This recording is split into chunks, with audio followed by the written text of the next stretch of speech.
Le ministre de l'énergie algérien, Mohamed El-Kab, il a parlé du gazoduc transsaharien, le fameux gazoduc transsaharien, dont on parle depuis les années 70 et qui n'est toujours pas finalisé, alors que nous sommes en 2024. Il manque uniquement sur les 4000 km prévus, c'est un gazoduc de plus de 4000 km, il manque quand même 1800 km. La situation sécuritaire ne s'est pas améliorée. Boko Haram et certains groupes armés au nord du Nigeria font toujours mal. Au Niger, il y a eu un coup d'État depuis juillet 2023 et la situation au Niger, c'est compliqué. Les relations avec le Niger ne sont plus aussi excellentes entre l'Algérie et le Niger. Il y a une certaine froideur. Le Niger s'est beaucoup rapproché du Maroc. Le Maroc, il a aussi un projet avec le Nigeria, qui est le gazoduc Nigeria-Maroc au gaz pipeline, le NMGP, qui lui a commencé beaucoup plus tard, en 2016, mais qui connaît une certaine accélération. La Guinée, la Côte d'Ivoire, le Libéria, le Bénin ont tous annoncé leur participation, leur engagement pour participer à ce gazoduc du Maroc et du Nigeria. C'est très inquiétant. L'Algérie ne peut pas se permettre de perdre cette bataille du gazoduc face au Maroc. Le ministre de l'énergie algérien, Mohamed El-Kab, il a parlé du gazoduc transsaharien, le fameux gazoduc transsaharien, dont on parle depuis les années 70 et qui n'est toujours pas finalisé, alors que nous sommes en 2024. On lui a posé la question, il s'est exprimé, il a donné de nouveaux chiffres. Il a dit que selon lui, ça avance à grands pas, ce fameux gazoduc transsaharien, et qui s'appelle le TSGP, son nom plus exactement, le Trans-Saharien Gas Pipeline.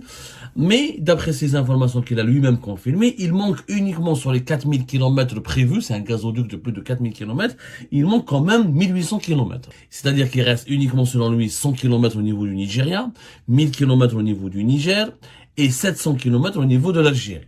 Et malgré ces 1800 km qui manquent, notre ministre de l'énergie se montre rassurant quant à la faisabilité et que ce projet va absolument se développer et permettre à l'Algérie de renforcer son influence sur le marché mondial du gaz. Quand même, 1800 km sur 4000 km, c'est quand même un manque important. C'est presque la moitié. Alors que ce gazoduc, il date des années 70, l'idée. On va parler un peu. Pourquoi ce gazoduc est important? Il faut savoir que, on l'a expliqué hier, que nous, notre capacité d'exportation du gaz, elle est en train de baisser. On est passé de 38-39 milliards de mètres cubes en 2022, en 2021 à 36 milliards de mètres cubes en 2022, à 34 milliards de mètres cubes en 2023. On exporte de moins en moins de gaz. C'est parce que notre consommation nationale du gaz, elle augmente. Notre consommation nationale du gaz depuis 2022, elle a dépassé les 50 milliards de mètres cubes. Plus ce qu'il faut donner pour l'électricité. 99% de notre électricité, elle est produite à partir du gaz naturel. Il faut plus de 20 milliards de mètres cubes qu'il faut consacrer en Algérie à la production d'électricité interne. On exporte un peu d'électricité, mais pas beaucoup. Du coup, la majeure plus entre 63 à 65, et ce chiffre va évoluer au-delà de 70% d'ici 2026. Plus de 70% de notre gaz ne sera destiné qu'au marché local. Et le gaz que nous produisons en Algérie, on va de moins en moins l'exporter. C'est ce qui va quand même nous causer beaucoup de problèmes parce qu'on gagnera pas beaucoup d'argent. On n'explique pas ça suffisamment aux Algériens. On leur fait croire que nous sommes un pays gazier important. Oui, on l'était, on est de moins en moins et on le sera de moins en moins dans les années à venir. Et c'est pour ça que ce gazoduc est important. Pourquoi? Parce que le pays qui a les plus importantes réserves de gaz sur le continent africain, c'est le Nigeria. Le Nigeria, effectivement, a de plus importantes réserves de gaz, même s'il produit en ce moment beaucoup moins de gaz que l'Algérie et comment on appelle ça, l'Égypte, par exemple, mais il est appelé à devenir un pays important parce qu'il a des réserves. Il a pour le moment presque 3% des réserves mondiales. On estime qu'il a plus de 5500 milliards de mètres cubes de gaz dans ces réserves qui sont pas encore massivement exploitées. Ces réserves sont encore plus vierges. Donc, l'idée c'est quoi? L'idée c'est que de faire un gazoduc qui permettra de renforcer l'exploitation du gaz du Nigeria, qui sera transporté dans ce gazoduc transsaharien pour jusqu'à l'Algérie. Et c'est l'Algérie qui va réceptionner ce gaz du Nigeria pour ensuite utiliser ses propres infrastructures, les ports de Erzurum, de Skikda, notamment pour ensuite l'exporter vers le marché européen à travers son propre gazoduc, ces réseaux de gazoducs. Là, nous avons une capacité quand même de 43 milliards de mètres cubes d'exportation de gaz grâce aux deux gazoducs que nous exploitons, l'Enrico Mattei, le transméditerranéen gazoduc qui passe par la Tunisie via l'Italie, et le Medgaz. Nous avons fermé depuis octobre 2021 le gazoduc Maghreb-Europe, mais ça c'est une connerie absolue, et nous avons permis aux Marocains, aux Espagnols de l'exploiter à leur guise. Alors qu'avec si on avait gardé ce gazoduc, on aurait renforcé davantage, on aurait dépassé la capacité de presque 50 à 55 milliards de mètres cubes d'exportation de gaz. Donc nous avons le Transsaharien Hada, il est stratégique, il permettra normalement à l'Algérie d'avoir, quand ses exportations de gaz vont baisser, d'avoir accès aux réserves du Nigeria, de pomper le gaz là-bas, de le transformer, de le liquéfier pour vendre du GNL, alors comme le gaz se vend ou par gazoduc ou par GNL, mais aussi de rester un acteur important pour le marché européen, puisque le gaz du Nigeria passe par l'Algérie, c'est l'Algérie qui va l'exporter ou le réexporter ensuite vers le marché européen. C'est un projet hyper important, sauf que ce projet, il tarde. Et ce que dit Mohamed El-Kab est encore plus inquiétant. S'il manque 1800 km, c'est encore plus grave que ce qu'on avait prévu, que ce qu'on croyait, parce qu'en 2022, en 2023, les autorités algériennes n'ont pas cessé de nous dire, le projet avance, ne vous inquiétez pas, le projet avance. Il avance où? Le gazoduc, l'idée d'un gazoduc entre le Nigeria et l'Algérie, les années 70. Ensuite, ça a commencé en 2001, dès l'arrivée de Bouteflika, dans les cadres de l'amélioration des échanges sud-sud, et le Bouteflika, il était parmi les tête pensante du partenariat pour le développement de l'Afrique, le fameux NEPAD, qui a été dessiné par le Nigeria, par l'Afrique du Sud, par l'Algérie, qui a été élaboré pour permettre au continent africain de s'intégrer dans la modernité, dans la mondialisation, mais en renforçant les coopérations et les projets économiques sud-sud, là, africo-africains. Donc, 2001, il y a eu une signature un mémorandum entre le Nigeria et l'Algérie pour valider officiellement ce projet. 2002, la Sonatrach et l'entreprise la principale entreprise, compagnie pétrolière du Nigeria, la Nigerian National Petroleum Corporation, la NNPC, signe un contrat officiel pour lancer définitivement le projet du gazoduc transsaharien. En juillet 2009, un accord encore plus approfondi concernant ce projet a été signé à Abuja, la capitale du Nigeria, entre le gouvernement du Nigeria, du Niger et de l'Algérie. Et jusqu'à 2009, il fallait mobiliser 10 milliards de dollars pour financer ce projet. Sauf que, voilà, l'Algérie, elle était dépendant de Bouteflika à l'époque, la stabilité politique, le deuxième mandat, troisième mandat. Ensuite, la situation sécuritaire dans la région commençait à se détériorer à partir de 2011-2012 avec ce qui s'est passé en Libye. Ensuite, les rébellions au nord du Mali 2012. Ensuite, l'éclatement de la menace terroriste et la propagation de la menace terroriste au nord du Mali, au nord du Niger, comme au nord du Nigeria avec Boko Haram de 2013 jusqu'à 2014-2015. Ils ont retardé ce projet. Aujourd'hui, on estime que le coût du projet est passé de 10 à 13, voire il faut 15 milliards de dollars pour construire ce gazoduc. C'est quand même 4000 km. Donc, pour le moment, le gazoduc, la distance terre plus exacte, c'est 4400 km. 1307 km traverse le Nigeria. Normalement que 841 km traverse le Niger. Donc on comprend pas pourquoi ça a été porté à 1000 km. Et 2300 km sur le territoire algérien. Donc, le gazoduc devait donc transporter entre 20 avec une capacité d'être porté jusqu'à 30 milliards de mètres cubes. Donc c'est un gazoduc important. Sauf que le temps est passé. Ça fait quand même depuis 2001 on en parle. Aujourd'hui on est en 2024. La situation sécuritaire ne s'est pas améliorée. Boko Haram et certains groupes armés au nord du Nigeria font toujours mal. Est-ce que le Nigeria aura, même si le Nigeria a une armée plus importante, etc., il a une armée importante ou considérable, il a les moyens de se défendre, etc., mais ça reste quand même inquiétant. Le défi sécuritaire n'a pas été réglé définitivement. Au Niger, il y a eu un coup d'État depuis juillet 2023 et la situation au Niger, c'est compliqué. Les relations entre le Nigeria et le Niger se sont détériorées. En plus, on ne sait pas vers quoi se dirige le Niger. Le deuxième problème, c'est que le Niger, maintenant, Avant, il avait d'excellentes relations avec l'Algérie. Ce n'est pas le cas aujourd'hui. Les relations avec le Niger ne sont plus aussi excellentes entre l'Algérie et le Niger.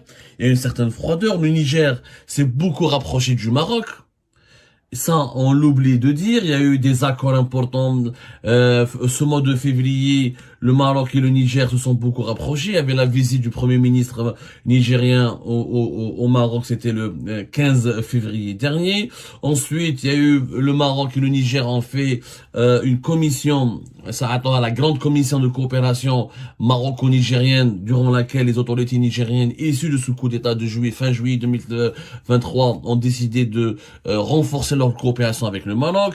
Il y avait 16 accords de coopération stratégique dans le domaine des finances, dans le domaine de la coopération judiciaire. Par exemple, la Caisse marocaine de dépôt et de gestion va collaborer avec la Caisse nationale de sécurité sociale du Niger. Il y avait des accords de coopération entre le patronat du marocain et la Chambre de commerce et d'industrie du Niger. La Poste marocaine, par exemple, beaucoup investir avec la Poste nigérienne. On sent, et ce rapprochement avec le Maroc risque de, comme tout rapprochement, vu la rivalité, l'animosité et l'état de guerre en ce moment qui oppose l'Algérie avec le Maroc, les pays qui se rapprochent davantage du Maroc ont envie ont pris la décision de prendre leur distance vis-à-vis de l'Algérie, et donc tous les projets de coopération avec l'Algérie risquent d'être compromis, d'être ralentis, et là, ça sera au détriment de ce gazoduc. Le Maroc est une donnée importante parce que le Maroc, il a un projet concurrent. Donc, si le Niger s'est rapproché du Maroc, il ne cesse de se rapprocher du Maroc avec, notamment au niveau de la coopération économique et militaire et sécuritaire, et que le Maroc a proposé une initiative en décembre 2023 au Mali et au Niger et au Tchad et au Burkina Faso pour les connecter au futur port de Dakhla, qui est en cours qui a été imaginé depuis 2016 mais qui est en cours de construction et qui devrait voir le jour peut-être en 2025. On ne sait pas comment va évoluer ce port de Dakhla, mais avec les capitaux émiratis qui ont été injectés dans ce projet, il est possible qu'il voit le jour d'ici 2025. Donc ça, on sent une forte concurrence du Maroc, et cette forte concurrence n'est pas la bienvenue, parce que le Maroc, il a aussi un projet avec le Nigeria. Les réserves de gaz du Nigeria, le Maroc aussi il a un projet concurrent au gazoduc transsaharien, qui est le gazoduc Nigeria-Maroc au gaz pipeline, le NMGP, qui lui a commencé beaucoup plus tard, en 2016, mais qui connaît une certaine accélération. En 2018, il y avait un accord qui a été officiellement signé entre le Nigeria et le Maroc. Ce projet devra coûter plus de 25 milliards de dollars. Donc il sera plus cher. Pourquoi? Parce que le tracé, il est beaucoup plus important, plus grand, parce que c'est un gazoduc qui va passer par une dizaine de pays, par toute la côte de l'Afrique de l'Ouest, pour remonter jusqu'au Maroc. Il devrait permettre le projet à ce gazoduc, le Nigeria-Maroc au gaz pipeline. Il a pour l'ambition de pouvoir exporter 18 milliards de mètres cubes de gaz vers l'Europe, qui est un marché hyper important. Alors que sa capacité est de 30 milliards de mètres cubes, une partie de ces 30 milliards sera pour les pays africains, et la deuxième partie, les 18 milliards de mètres cubes, sera destinée pour le marché européen. La différence avec le transsaharien gazoduc, c'est que là, avec le projet marocain, on a une visibilité sur le financement. Le transsaharien, mais il y a le Nigeria qui finance, le Maroc et l'Algérie qui financent, mais il y a les 1000 kilomètres au Niger, qui va les financer? On ne sait pas. On ne sait pas, est-ce que c'est l'Algérie qui va payer la totalité de cette somme? Le Nigeria, on sait très bien, c'est un pays qui est pragmatique, c'est un grand pays, mais c'est un pays qui a beaucoup de besoins. Il va pas s'aventurer à financer des projets à l'extérieur de ses frontières. D'abord, c'est son gaz. Il fournit son gaz, la matière première, ce qui est déjà précieux. Il risque de construire uniquement il manque juste 100 km sur le territoire du Nigeria, tout sera prêt. Donc il restera 1700 km, 1000 km sur le territoire du Niger et 700 km en Algérie. Est-ce que c'est l'Algérie qui va financer les 1000 km du Niger, alors que le Niger est un pays pauvre? Est-ce qu'il y a des bailleurs internationaux? Les dirigeants de ce projet n'ont jamais été clairs. On parle de l'intérêt du Banque africain de développement. À un moment donné, c'était les Russes qui sont intéressés par ce projet à travers la compagnie Gazprom. Mais on n'a aucune visibilité sur qui va financer ce projet. Le Nigerien, certainement pas, parce qu'il a dit, j'ai mon gaz et je fais ma part.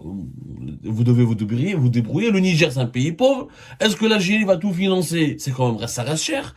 13 et 15 milliards de dollars, alors que du côté du projet marocain avec le Nigérien, c'est beaucoup plus clair avec la communauté des États de l'Afrique de l'Ouest qui est prêt à participer financièrement, la Banque islamique de développement qui est prêt à participer financièrement, le fonds souverain de l'OPEP qui a aussi annoncé une participation financière.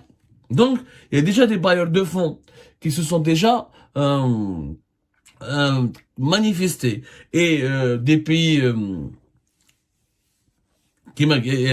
la Guinée, la Côte d'Ivoire, le Libéria, le Bénin ont tous annoncé leur participation, leur engagement pour participer à ce gazoduc du Maroc et du Nigeria. Ça ne veut pas dire qu'ils vont apporter beaucoup de financement, mais qu'ils pourront aussi s'endetter ou la mobiliser des financements à l'étranger. Mais en tout cas, c'est un projet qui s'accélère de 2016 à 2023. Il a connu un véritable coup d'accélérateur, alors que le Transsaharien gazoduc de 2001 à 2024, mais il reste la moitié de son tracé. C'est très inquiétant. L'Algérie ne peut pas se permettre de perdre cette bataille du gazoduc face au Maroc. Elle ne peut pas se permettre. Si ce gazoduc n'est pas prêt ou n'est pas lancé avant 2026, on sera dans une situation hyper compliquée. Hyper compliquée. Parce qu'on aura de moins en moins de gaz à exporter. On a besoin de garantir notre place incontournable sur l'échiquier énergétique mondial en restant parmi les 3 importants fournisseurs de gaz de l'Europe. Avec ce projet-là, on continuera à exporter du gaz, on continuera à toucher de l'argent, on continuera à bénéficier de cette manne financière que nous procure le gaz naturel. Mais si ce gazoduc ne se réalise pas, et si le gazoduc maroco-nigérien avance à grands pas et se réalise, là l'Algérie sera extrêmement fragilisée. On sera dans une situation extrêmement grave parce que on ne pourra plus gagner 15 à 20 milliards de dollars grâce au pétrole, grâce au gaz, ni 25 milliards de dollars grâce au gaz. On pourra peut-être gagner entre 13 et 10 milliards de dollars dans les années à venir. À partir de 2030, peut-être qu'on pourra gagner moins de 10 milliards de dollars. À moins de lancer le gaz de schiste, et encore, il faut des centaines de milliards de dollars d'investissement, et on n'a pas encore attiré ces investissements et ces investisseurs. On est déjà en 2024, on est très en retard pour l'exploitation du gaz de schiste. Donc, c'est avec les revenus financiers qui sont en baisse et qui seront en baisse toujours, même si les prix du gaz vont exploser, comme ils ont explosé entre 65 à 150% en 2022, ils ne vont pas, on pourra pas en profiter beaucoup parce que le volume de nos exportations est en train de baisser. C'est très important. Donc ce gazoduc est une bouée de sauvetage pour l'Algérie. Si cette bouée de sauvetage n'est pas prête, je vous assure qu'on connaîtra une situation extrêmement grave sur le plan économique et qu'on pourra être devancé et même éjecté de l'échiquier énergétique mondial d'ici 2030.